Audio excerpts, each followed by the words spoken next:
yours will surely come my way. Hey, hey, hey. Every day seems a little longer. Every way love's a little stronger. Come what may, do you ever long for true love from me? There you go, and baby, here am I. Will you left me here so I could sit and cry? Well, golly gee, what have you done to me? Well, I guess it doesn't matter anymore.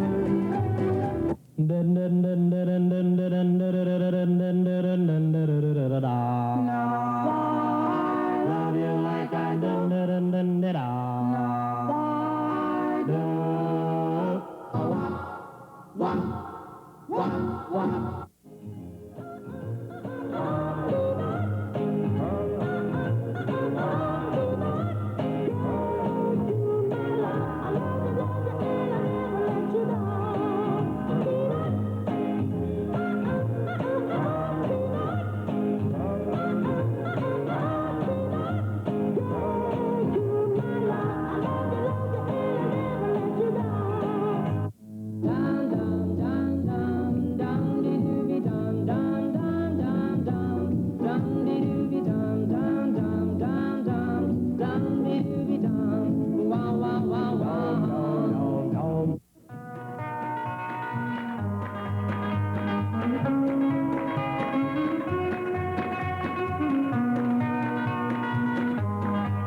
Hello and welcome once again to Cars and Us.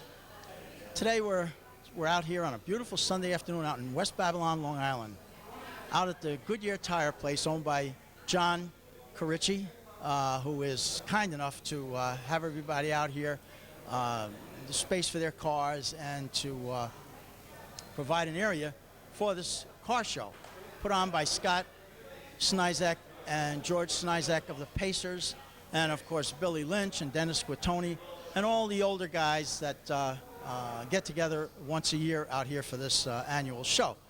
A bit of history, a lot of memorabilia out here, and most importantly the cars. They're all the real cars out here, and later on I'm going to give you a little treat because they're going to have a cackle fest. So they're going to start up each and every fuel car out here, and that we're going to hear a little bit later. But right now, stick with us for the next 30 minutes, and we'll provide you with some great entertainment and some of the older guys, and we'll do a little interview and put on a good show for you. So stick with us. With me are the Dodge sisters. Not sisters, but mother and daughter. The late Charlie Dodge I have to my left is Janet, and to my right is his daughter, Nancy Hagemeyer. And I've been trying to get them on camera for a long time because I've had George Snizek on, and I've done everything with the Pacers so far, but without the other half. And so I said, you know what, one of these days we're going to meet up out in Long Island. And so today is the day. They came to the show, and I said, all right, we have to take a few minutes to do a little interview.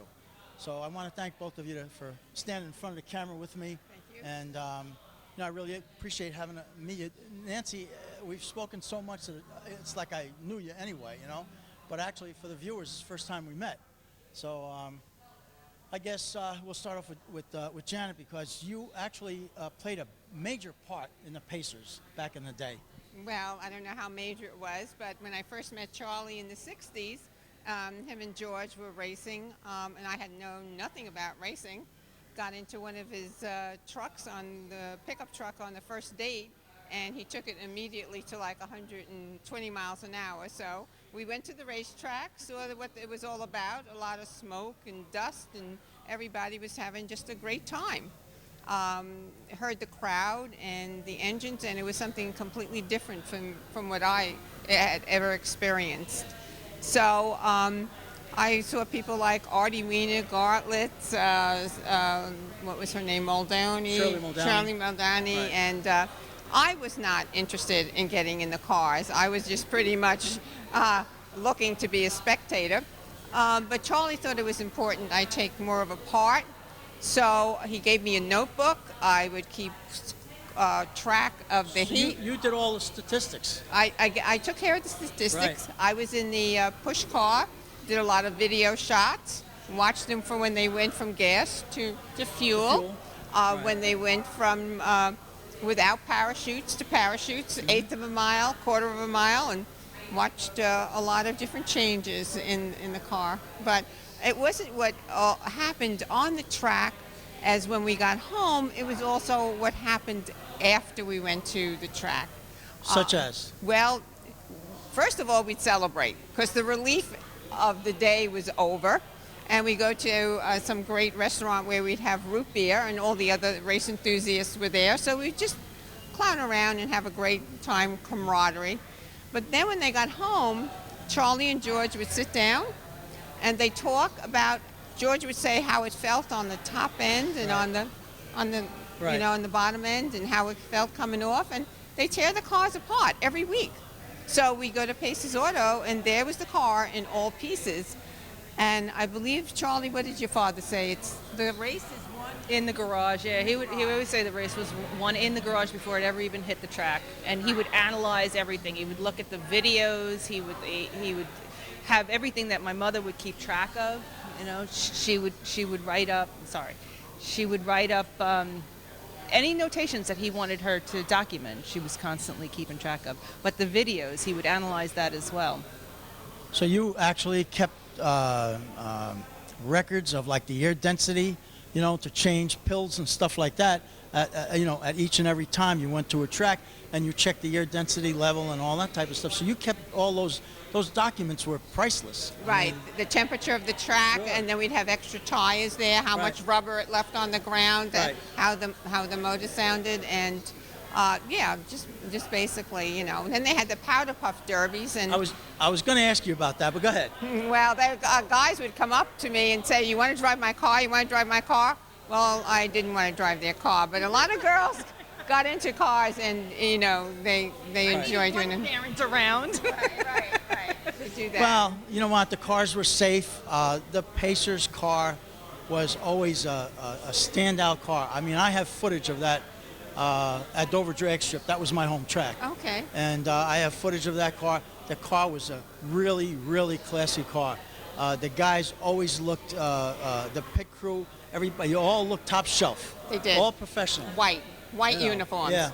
White Yeah. uniform. And the thing that was so great is there was a team together. Guys loved the sport. They loved to be together. And there was a lot of camaraderie with it. Use of brains, hand, and use of product. They didn't have much money. I mean, and every money you spent, so you had to be very innovative in getting the pieces and Right. everything together. Right. But he had a good pit crew too. You know what made you a little unique too is because there weren't too many girls at the time that were actually on a pit crew. No, The that's girls true. would take pictures and they take movies and stuff like that, but they really weren't hands-on like you were. Well, they made me. George and Charlie insisted if I was there, I should be useful. I shouldn't just stand there. They taught me how to fold the parachute. Did you? Yeah, well, Really? yeah, I did that. And one time it didn't get folded too well, and George went off the end of the strip. But he said it wasn't my fault, and they put me back to folding the chute again.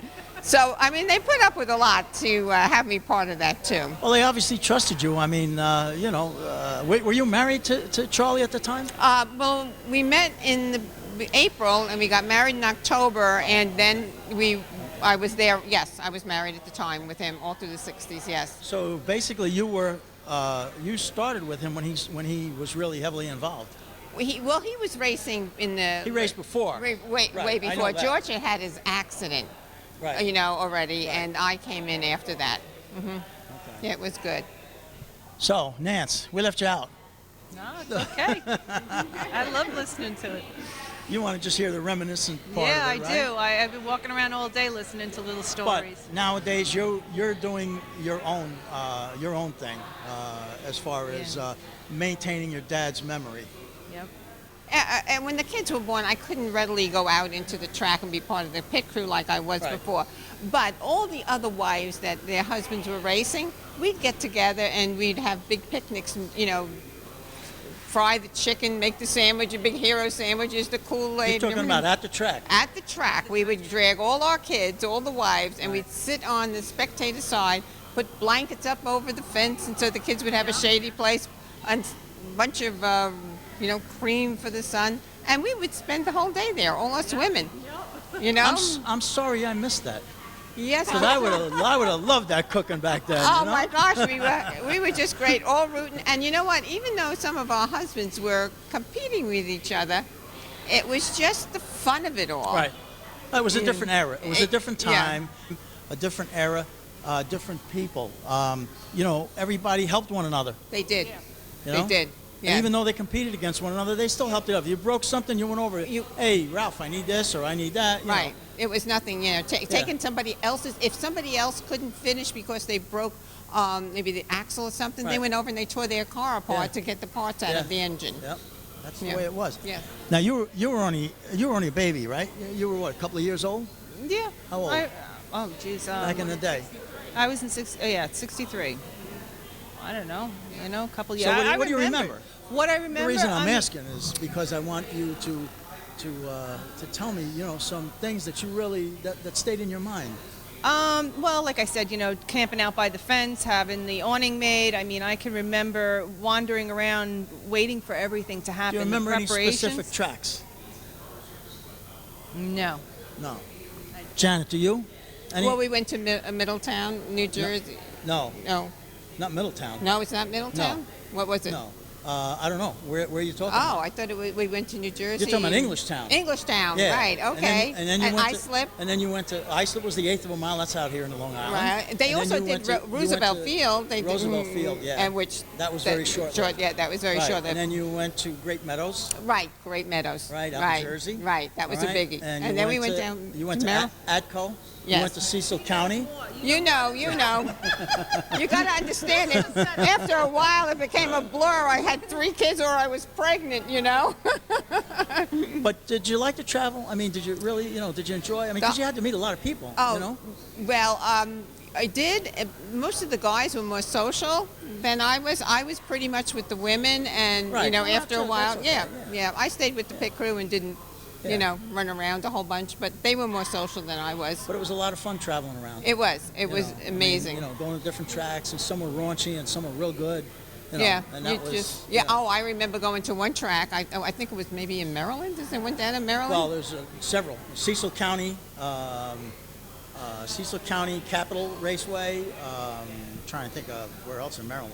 Well, I was pregnant at the time, and the facilities for the ladies' bathroom, you walked up into the bathroom and you looked down in a hole, Right. and that's where it went. Yeah. Yeah. Well, you know what? That's it. There were very few tracks with men's room or ladies' room. Right, It was all the porta potties. Right. Right. That's it. Right. That's going way back. Yeah, that's going way back. Not to give- Careful. Not to give away your age or anything, but that's basically it. That was the interesting part. I was talking with somebody, actually a friend of mine yesterday, and interesting sidebar, and I was telling Eddie before, him and his friend were the last guys to run National Speedway, the last race, the last 2 cars to go down. National Speedway. I mentioned to him, I said, National Speedway, when it opened, it was great. It was like state of the art. They had running water, they had bathrooms, Right, they had, right. The pit side had a refreshment stand. For Absolutely spectators. nice bleachers and You know, everything to go up bleachers, and stay yeah, up. Right. Go yeah. several rows. I don't remember that at all. What do you remember? I remember the campers all over the place and all the guys. Some of the pictures that I have on the website is what I remember. Just big open spaces. I don't remember bleachers. Yeah, but we you were were in the pits though, and they didn't have bleachers in the pits. right. So I you guess know. I had a tainted view, but that's Yeah. why I don't remember it. But Even on the spectator side, they had no bleachers when we first started. Yeah. Yeah. Mm-hmm. I don't remember amenities. I remember everything we had to bring with us. I remember things going through gates and wondering why they were calling my father Charlie Dodge. Who's Charlie Dodge? You know, because he was always Hagenmeyer, you know. Well, that's another story that I've learned from, and several times, Mike Sfvorsa. Yeah. You know, he's the main man behind the name. Yeah. You know, and you obviously know the story. Do you want to? You should. Well, go ahead. Yeah, no. I mean, it's kind of standard at this point that, you know, he was going to put a Dodge engine in one of the cars that he was running, and he got the nickname because he always used Dodge engines. Mike Sfvorsa said, And- "Here comes Charlie Dodge." Yeah, and they did it at the track also. The way Dad explained it to me is that one of the tracks that he was racing on, when the announcer announced him, they set it out. So there's a couple of different stories that I hear, but basically it's because of the Dodge engines. Yeah. What'd you think about seeing the tribute car start up? You know, It's not the first time. It's but, not the first time, but you know, that's one of the main things that I come for because it transports back into time. Right. It's such a feeling that it's hard to explain to anybody that hasn't actually experienced it, but it's all encompassing because every single sense of your body, your ears, your eyes, your nose, the vibrations, the engine roar just resonates through every bone, every cell in your body. Your heart palpitates from it. What? And yeah, and you're deaf from it. And I just, you know, I can't fathom all the times. No wonder Dad was half deaf, you know. All the times that he hovered over the car, even down Lawson Boulevard, just to think of the stories of them test running the car down Lawson Boulevard, which is one of the streets where the original street where the Pace's yeah, shop where was. Pace's shop was. They would actually, my father would close the street off because he wanted to do this test run, and they would start this thing up, and of course the neighbors would go crazy, and they started off all calling the police and, you know, reports and this, that. Actually, my father even got arrested one time because he took it upon himself to close the street off. But where the shop was located, at the end was like a hill, so they had an actual quarter-mile strip, and at the end there was a hill to help stop Right, them. so I Okay. was just gonna say, Yeah, and that was actually in the Walter Unger Tasmanian Devil documentary that they did when they broke the records. I think it was at 65, 63. I forget What, the year. The NHRA record? Yeah. That was at Island Dragway. Okay, well, that was- they have that documented within that video, within that documentary, and they closed the street off, and there they go down Lawson Boulevard. But then everybody started to realize the magnitude, and the police would come and actually close the streets off for them and help them. But the feeling and the windows, how they must have shook, and just people, it's just an all-encompassing experience. Every year I want to come and see that. Right. And how far are we from where we lived in Oceanside? How far away? A mile? Probably. A mile. Well, I could tell, right. I could tell when they fired that car up. could hear it. I could hear it a mile away. It was so Sure. strong. Sure. Yeah. And Yeah. then people would want to come and get involved. They would have an audience on Lawson Boulevard. The neighborhood would come around and watch. There would be kids, there would be, you know, men, women, everything. They would just stand. And some of them would help push the car out into the street. Anything that they could do to be a part of it, they would do. It was an Oceanside neighborhood thing. Gathering. The adopted Right. car. Right. Well, you know what? They were somebody. They held a record. The car Yeah. was known all over. You raced all over, and so there was a lot of notoriety, Yeah. you know, for the car, and more for your mom because you know she was there. You know, you were Yeah. only a baby. Right. You know, Yeah. but My witnessing was on a different level. I Right, don't remember right. everything. To me, he was just Dad. right. He was just Dad, and you know, and we would have these cars, the dragster. I remember the dragster being in the driveway, and to me, it was second nature, you know. And then we had the trailer, the 1,000-horse trailer in the driveway as well. Even the dune buggy. I mean, just seeing those dune buggies now around the corner, it was like a flashback. I wanted to just, you know, brings a tear to my eye because I remember those were the cars that I drove to school in. And then there are pictures with it on the track. So you were the envy of all the kids. Yep, they still talk. When people see me now, they were like, "Oh, you're the one with all the cars," and I'm Yeah. like, I'm the one with the father that had, you know. Where do you go after today, Nan? I mean, you go back, Janet. You go back home.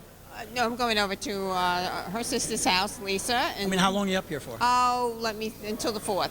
till the 4th okay. of September. Yeah, I come up from Florida. Yeah.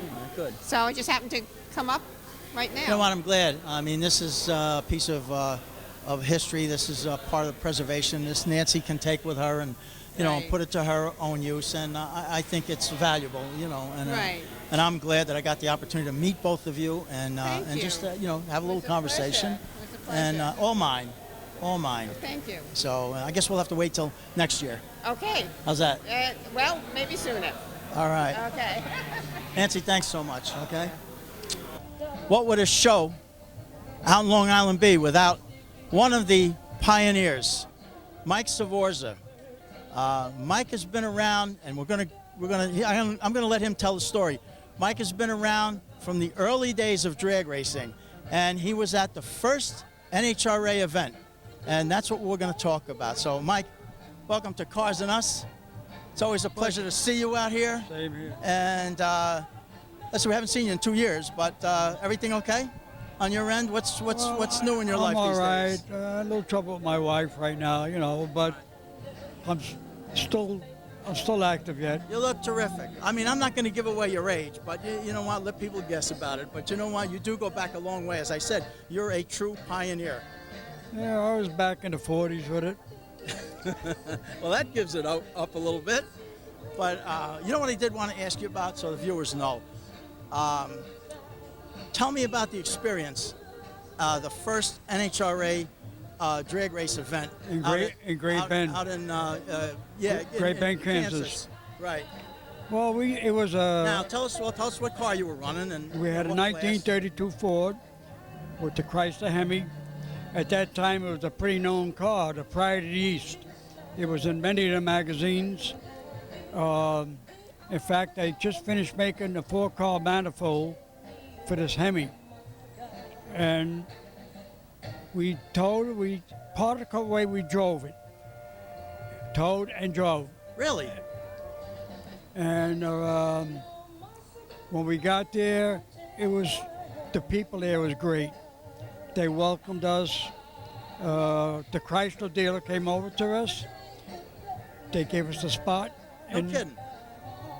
Took the whole front of the shop. You had the Hemi in it. I had the Hemi in it. Right. And they treated us like, I can't tell you, the guy yeah. took us out to dinner every Did he? night. But anyway, you know, when we went up, get ready for the races, our car was a B-altered car. Mm-hmm.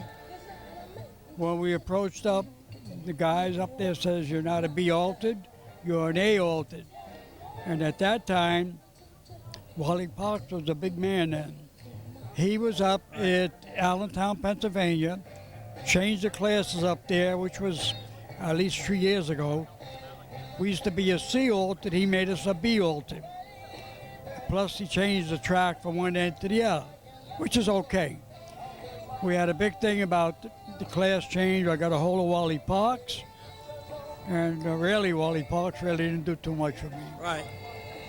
So I ran the A-altered, and the fella I ran against, his name was Jay Cheatham, and he even came over to me and said, Mike, he said, what are you doing in this class? You're in the wrong class. You're too What's high. Because A was a strictly competition Right. guy. Right. So we ran. I mean, I didn't even lose by that much. We went over the line like that. But that night or the night after, there was a car show in town. And we come in with A-altered. The guy came over to from the show. He says, Attention, everybody. you're not A-altered, you're a B-altered. Again, get Wally Parks. I need Claude Pardee. Again, Wally I need Parks John Calamari. I need wasn't Tim justifying. I need Right. Now, we got two different things going on here. Durante. My And I really got mad. Derek Hernandez. You want me to tell the rest? Joe Hernandez. Sure. I need you When I guys grabbed to Wally get Parks by the neck, so we can get the next round. the I wanted final to eight. kill this guy. And Bud Coons, they grabbed me. Actually, I thought I was going to go to jail. It was Eric Rickman, is the guy that was up in Allentown when they made the changes. Now, not to cut you off, but just so the viewers know, Allentown was the track at Pennsylvania at the time. Yes, Right. they ran at Neister Club. Okay. They also invited me on their 50th anniversary, but I didn't have a car to go. But anyway, it was Eric Rickman that really got me out of the trouble. And I really had no use on HRA after that, because I even took my card. Your membership card. And I threw it at him. I didn't care if they locked me up at all. And I never had a lot of luck with NHRA. Well, That was me.